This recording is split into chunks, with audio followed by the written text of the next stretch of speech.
Maï! Maï! Mais Maï! Sylvestre, Mais qu'est-ce que tu as? je voulais lui retourner son argent et déposer ma démission. Mais ça s'est mal passé. Mais pourquoi tu ne lui as pas retourné?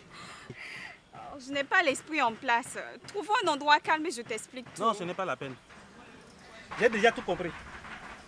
Donc c'était pour ça que tu étais parti si tôt ce matin? Oh, arrête tes conneries. Maï, tu ne peux même plus te tenir loin de lui. N'est-ce pas? Avoue! Avoue-le!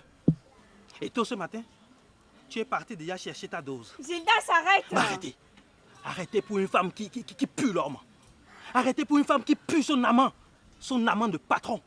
Me raconte des bobards. Maï, la comédie a assez duré. Et moi, je m'en vais. Je savais, il y a longtemps que j'ai su que mes maigres moyens et le sincère amour que j'avais pour toi ne pouvaient te suffire. Maï, Maï, et c'est pour ça. C'est pour ça que tu couches avec lui. Hein, Maï?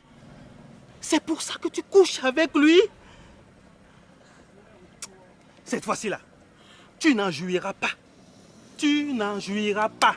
Je le garderai aussi longtemps comme preuve pour ta traîtrise, de ta félonie. Pour toi et pour ton amant de patron, je vous souhaite tout le bonheur du monde. Adieu. Gildas.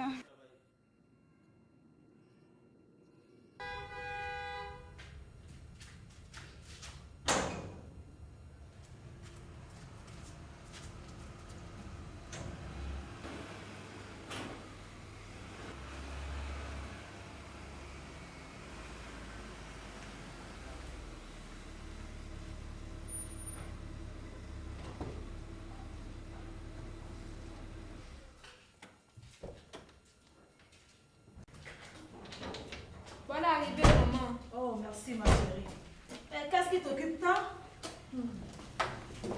Quelque chose qui ressemble à de la recherche en tradition orale qu'à un sujet de dissertation française. Ah bon? Et ça dit quoi? Laisse-moi voir. Quelle que soit la puissance du jet de votre urine, les dernières gouttes tombent toujours entre vos jambes. Qu'en pensez-vous? Attends. Mais c'est un sujet vraiment bizarre, hein? Attends, c'est un sujet donné à toute la classe ou à toi seul? Oh papa, bien sûr que c'est à toute la classe.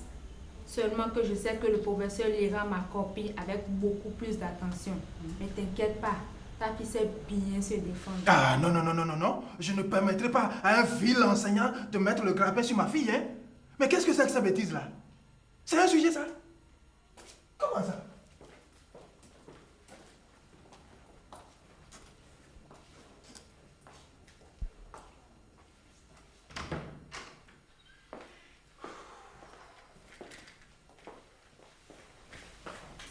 Chérie, tu ne trouves pas que tu exagères un peu? Ah bon? Le professeur de français n'a encore rien fait à notre fille.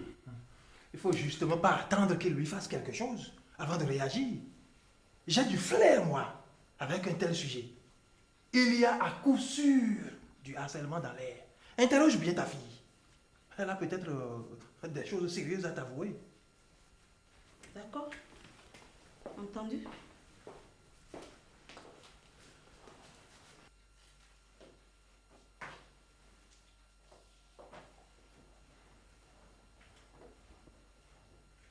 Je ne te demande pas d'inventer, mais de dire exactement ce que tu as vu. Comprends-moi, Corinne. Je sais déjà que je ne peux pas compter sur nos collègues hommes. Mais toi, tu es une femme.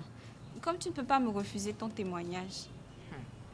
Maï, je suis prête à témoigner contre le boss ou que ce soit. Mais après le témoignage, qu'adviendra-t-il de moi? Qu'adviendra-t-il de mon travail? Hein? Et quel sera le sort de ces enfants que je suis seule à éduquer? Et puis, tu n'aurais pas dû, ou tu aurais dû le laisser faire. Hein? À mes débuts dans la boîte, c'était pareil. C'était pareil. Le directeur me harcelait. Mais que pouvais-je quand l'homme qui m'a fait ces enfants n'est jamais là? Pour sauver mon pain et celui de mes enfants, je me suis laissé faire. Mais chaque fois quand j'y pense, c'est comme une blessure qui est en moi. J'espère qu'un jour, elle va cicatriser. Et puis, pardon, hein. Je sais que le refus de témoigner est puni par la loi. Mais pardon, ne va pas témoigner contre moi ou ne va pas me dénoncer ou porter plainte contre moi. Pardon, je t'en prie, je t'en prie. Non, c'est vrai, pardon. Chérie, nous avons parlé. Et notre fille m'a fait un certain nombre de confidences. Quel genre de confidence? Bon, rien de grave pour le moment. Mais le prof lui fait subir déjà des choses qui laissent entrevoir ses vicieuses intentions. Voilà. Il ne faut pas craindre d'appeler un chat un chat. Cet indélicat professeur, en réalité, harcèle déjà notre fille. C'est du harcèlement sexuel. C'est ça le mot juste. Mais il me trouvera sur son chemin. Tu as tout à fait raison. Et c'est seulement maintenant que je comprends pourquoi notre fille, depuis un certain temps, me paraît bizarre. Le pire est que elle, naguère si brillante en français, ne fait collectionner depuis un certain temps que de mauvaises notes. Voilà. Et n'eût été l'éducation que nous lui avons donnée, il y a longtemps qu'elle se serait prêtée au vilain jeu du professeur.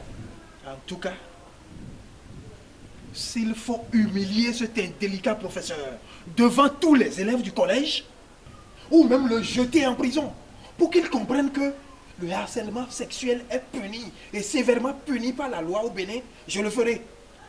Il me faut lui apprendre qu'on ne fait pas n'importe quoi avec la fille de Dossou Nicolas. C'est ma fille. Hein? Un chat? Nous n'avons qu'un seul mot à vous dire. Excuse. Excusez-nous, monsieur. Excusez-nous, madame. Excusez-nous, chers élèves. La simple comparaison des notes que l'élève Matos a obtenues des enfants et celle qu'on a bien voulu lui donner cette année nous renseigne sans ambiguïté sur son niveau en français. Et malheureusement aussi sur les malversations de notre collègue Alfred Coudon.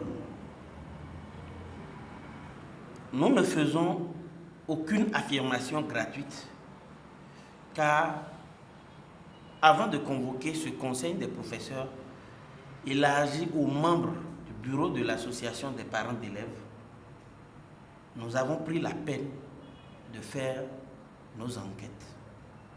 Nous avons pris la peine de faire nos investigations qui nous ont amenés à une conclusion qui n'honore pas du tout notre collègue. Et partant, jette le discrédit sur notre collège et toute la corporation enseignante. C'est pour cela que tout à l'heure, je vous disais que je n'avais qu'un seul mot à la bouche. Excuse. Je vous remercie, monsieur le directeur. C'est une chance pour notre pays que des gens comme vous aient à charge l'éducation de nos enfants. Cela nous rassure contre de vils individus du genre... comment on l'appelle déjà? Oui, de vils individus comme Alfred Coudonou, qui se tapissent parmi les dispensateurs du savoir et compromettent l'avenir de nos enfants.